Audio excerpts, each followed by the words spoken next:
김재규 정보부장은 암살 준비 지시를 내릴 때 주로 의전과장 박선호와 얘기했다. 궁정동 내에서 경비병력을 관장하고 있는 것이 박선호였기 때문이다.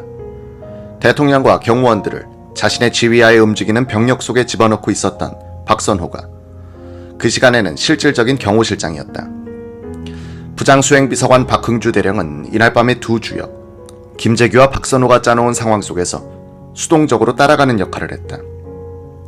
박 대령의 변호인 태윤기가 1심 법정에서 피고인은 군인 신분이라 단심으로 형이 확정이 되는데 마지막으로 빠진 것이 있으면 말씀하십시오 라고 했더니 박흥주는 이렇게 말했다. 이 건과 관련해서는 사전 계획을 몰랐습니다. 갑자기 말을 꺼내 그 상황에 처하게 됐고 상사의 명령에 따라 움직이는 것이 마땅한 것이 아닌가 생각됩니다. 박선호도 김재규가 만찬장으로 돌아가고 난 뒤 고민에 빠졌다. 그도 총장이 와 있고 이 차장부가 안 올 시간에 와 있으니 국내외 사정이 긴박하구나. 부장이 총을 차고 나와서 각오한 모습을 보여주었으니 내가 거부를 하면 성공이건 실패건 살아남지를 못하겠구나. 부장이 육군 총장과 함께 유혈 쿠데타를 하는구나 하는 판단에 도달했다. 박선호가 보기에는 부장이 단독으로라도 할 것 같았다. 부장이 각하도 포함된다고 했지만 차지철 경호실장만 사살하고 각하는 납치 정도 하겠지 하는 생각도 해봤다.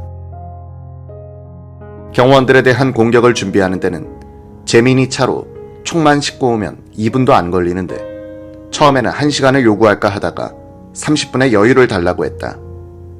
박선호는 항소심에서 그때 왜 부장님을 쏘거나 밀고를 하지 않았느냐고 저보고 바보라고 하는 사람도 있으나 저는 그런 배신자가 되고 싶지 않았습니다 라고도 했다. 김재규는 법정에서 명령은 선택적으로 받아들여서는 안 됩니다. 무조건 복종하도록 하기 위해 시간을 두지 않고 강하게 명령했던 것입니다 라고 진술했다. 이날 박선호가 취한 행동을 이해하려면 그와 김재규의 관계를 알 필요가 있다.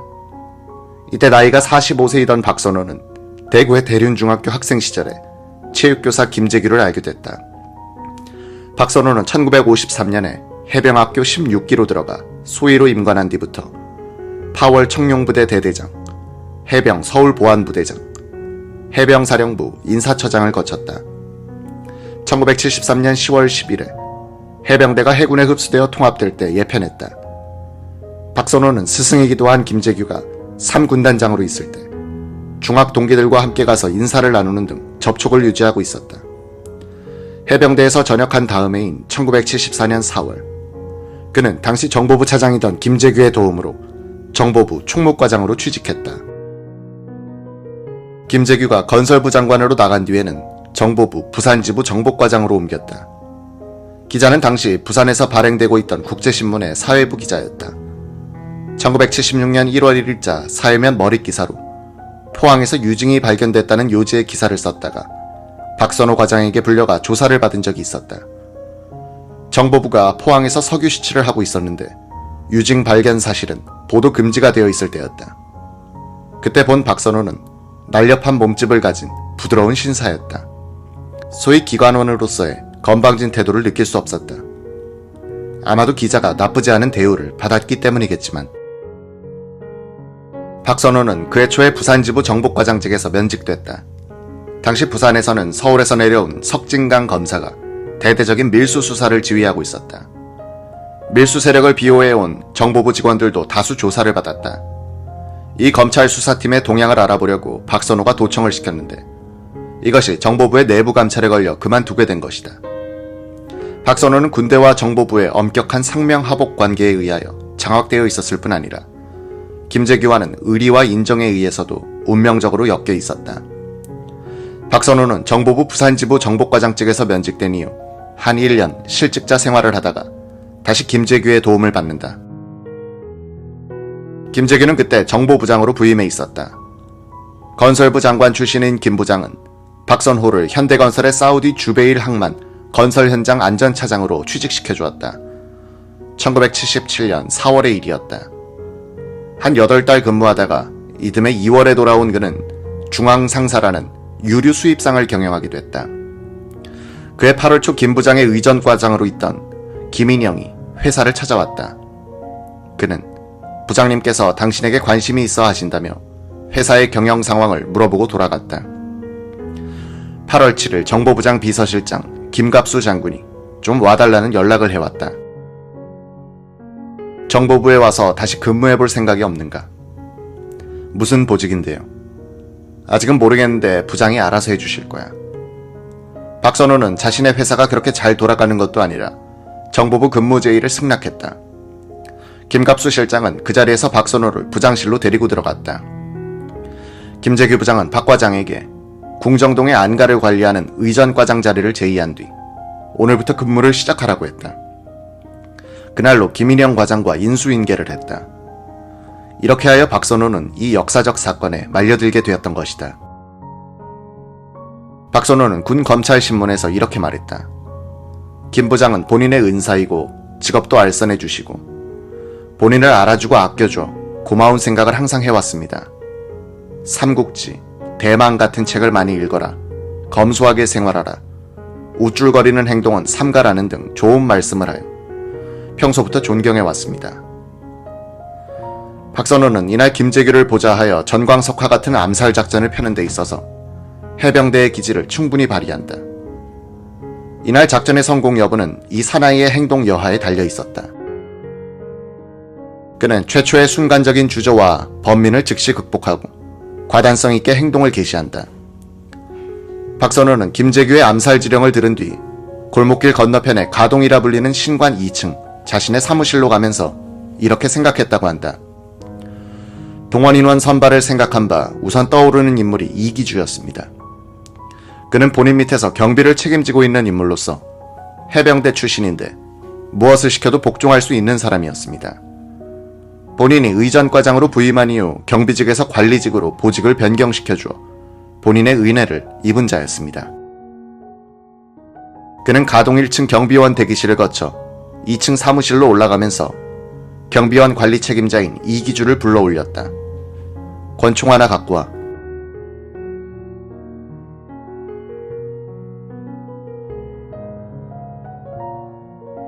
궁정동 경비원 관리 책임자 이기주는 1층으로 내려와서 경비원 엄현에게 리볼버가 어딨냐고 물었다.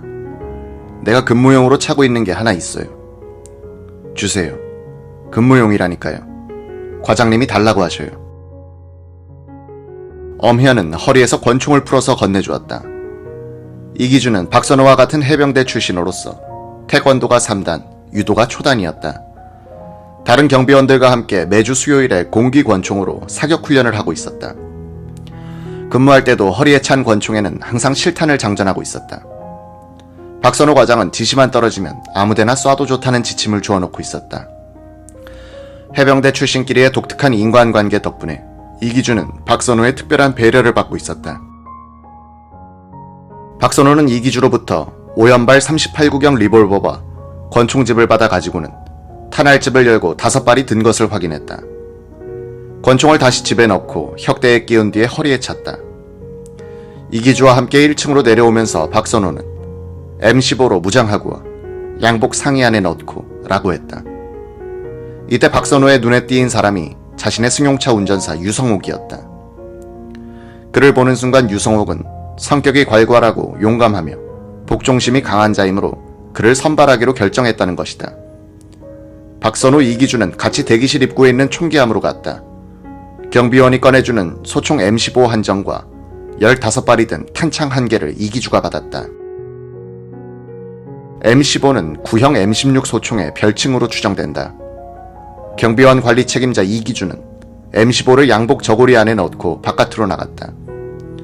박선호는 신관을 나서서 건물의 모서리를 돌아 길을 건너다가 따라오는 이기주에게 불쑥 유성옥이 총 쏠 줄 아는가라고 했다. 유성옥은 육군 중사 출신입니다.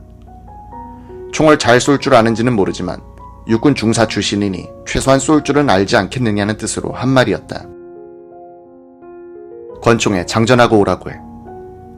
유성옥은 그날 오후 동대문 시장에 가서 반찬거리를 6만원어치 사다가 주방에 가져다 준 뒤에 대기실에서 바둑을 두고 있었다. 이기주는 대기실 문 앞에 서서 안에 있는 경비원들에게 과장님이 유성옥이 권총을 휴대하고 나오라고 하신다 라고 소리쳤다. 유성옥이 황급하게 일어나 엄현을 향해서 리볼버가 어디 있느냐고 했다. 내가 차고 있던 것은 과장님께서 가져갔고 저 방에 있는 유석술이 차고 있을 거요. 누군가가 유석술한테서 권총을 받아서 유성옥한테 가져다 주었다. 유성옥은 권총을 받아 허리에 차면서 뛰어나갔다. 이기주, 유성옥 두 사람은 캄캄한 가을 밤 공기를 가르면서 박 과장을 따라 나섰다. 그 총 숨겨. 박 과장이 이기주에게 한 말이었다. 그는 M15를 외투 안에 가리느라고 애를 먹었다. 세 사람은 본관 정문을 통과하여 구간으로 들어갔다가 다시 쪽문을 지나 그때 만찬이 무르익고 있던 나동의 뒷마당 으슥한 곳으로 향했다. 이때의 심정을 박선호는 군 검찰의 신문에서 이렇게 말했다. 당시 본인은 이기주, 유성옥 두 명을 재민이 차에 태워 곧장 나동으로 올 수도 있었지만 초조하고 불안한 나머지 본관으로 해서 몇 번 멈추다가 구관을 지나 나동으로 들어섰습니다. 유신 정권의 핵심 인물 4명이 식사 중인 나동 건물의 캄캄한 뒷마당 구석 쪽으로 걸어가면서 박선호가 말했다. 부장님 지시다.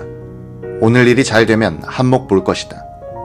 저 방 안에서 부장님이 쏘는 총소리가 나면 너희들은 주방 앞에 있다가 경호원들을 몰아붙여. 경호원이 총을 쏘면 어떻게 하나요? 이기주가 겁먹은 듯 물었다. 그때는 쏴버려. 말은 그렇게 했지만 가슴이 두근거리기는 박선호도 마찬가지였다. 박 과장은 유성옥에게 재민이를 주방 쪽에 옮겨놔 라고 했다. 주방 앞에 차를 대놓고 그 안에서 기다려. 경호원이 뭐라고 하면 과장이 시켰다고 해. 주방 앞에 서 있는 경호원들은 주방으로 몰아넣는다. 반항하면 사살해.